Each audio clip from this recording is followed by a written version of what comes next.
Kilalanin ang kontrobersyal na personalidad ngayon na nauugnay sa mga nawawalang sabongero na di umano'y mastermind sa pagpaslang sa mga ito. Mula sa Witing hanggang sa Isabong na kinamulatan ng maraming Pilipino, ang kanyang pangalan ay hindi matatawaran sa mundo ng sugal. Pero sa likod ng kayamanang tinatayang aabot sa bilyong piso, sino nga ba talaga itong si Atong Ang? Negosyante lang ba talaga siya? O may mas malalim na dahilan kung bakit lagi siyang nauugnay sa mga kontrobersya? Alamin natin ang buong kwento sa video na ito.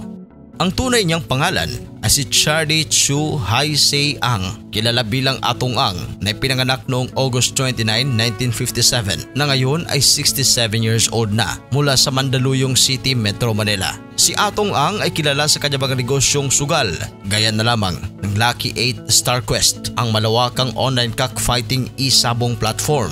Co-founder ng Ultimate Fighting Cock Championship o UFCC. Consultant rin siya ng Meridian Vista Gaming Corporation na nagpapatakbo ng High Ala sa Cagayan. Siya rin ay dating bahagi ng Witing pero lumipat sa legal na small town lottery. Literal na sobrang yaman nitong si Atong Ang, kaya ganito na lang siya nakilala sa larangan ng sugal dito sa Pilipinas. Pero hindi maiwasan na minsan na rin siyang nasangkot sa mga kontrobersya, gaya na lamang noong nangyari noong 2001. Ayon sa ulat, si Ang umano ang naging mitsa ng away sa pagitan ni na dating Pangulong Joseph Estrada at dating Ilocos Sur Governor Luis Chavit Singson na nauwi sa pagbagsak ng administrasyon ni Estrada. Inakusahan si Estrada na pinayagan si Ang na magpatakbo ng Witing, isang iligal na sugal sa bansa na naging banta sa negosyo ni Singson.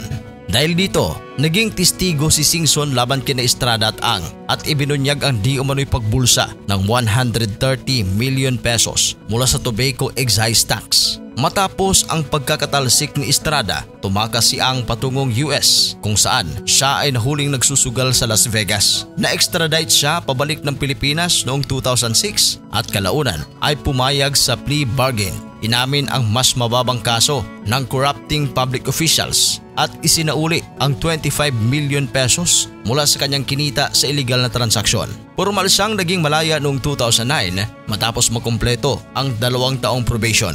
Sa kabila ng kontrobersya, muling lumitaw si Ang bilang legal gambling operator. Kilala siya ngayon bilang co-founder ng Ultimate Fighting Cock Championship o UFCC, isang legit cockfighting organization.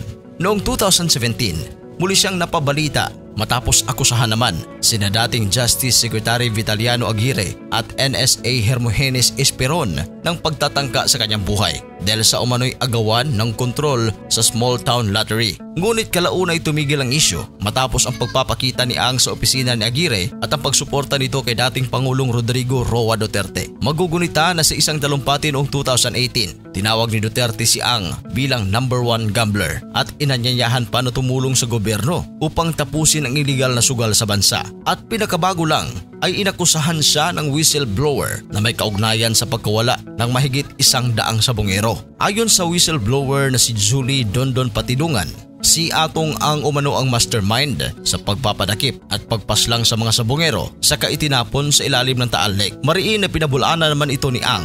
Anya, si alias Totoy ay nagdemand sa kanya ng 300 million pesos para huwag siyang isama sa kaso. Mariing sinabi ni Ang na lahat sa grupo nila ay disente at ang hilig lamang ay sugal at walang history na pumapatay ng tao. Maliban kay Atong Ang, idinawit din ang aktres na si Gretchen Barreto na dating karelasyon ni Ang na umano'y may alam sa mga nawawalang sabongero. Kung ang net worth naman ni Atong Ang ang pag-uusapan, bagamat hindi opisyal na inihayag sa publiko ang kabuuan ng yaman nito, pero tinatayang may bilyon-bilyong pisong monthly ang kita nito sa e-sabong operations at tinatayang 3 bilyon kada araw. Usap-usapan din sa Reddit na may sinasabing halaga ang kanyang assets at VIP status sa casinos tulad ng Soler dahil sa malalaking taya na 10 hanggang 100 milyong piso kada gabi. Ano ba ang reaksyon ninyo dito sa tunay na pagkatao ni Atong Ang? Kumbinsido ba kayo sa sinabi nitong si alias Totoy? Naghuhugas kamay lang ba itong si Atong Ang? Ano sa tingin ninyo? I-comment ang inyong reaksyon sa ating comment section. At sa mga hindi pa nakapag-subscribe, mag-subscribe na sa ating channel.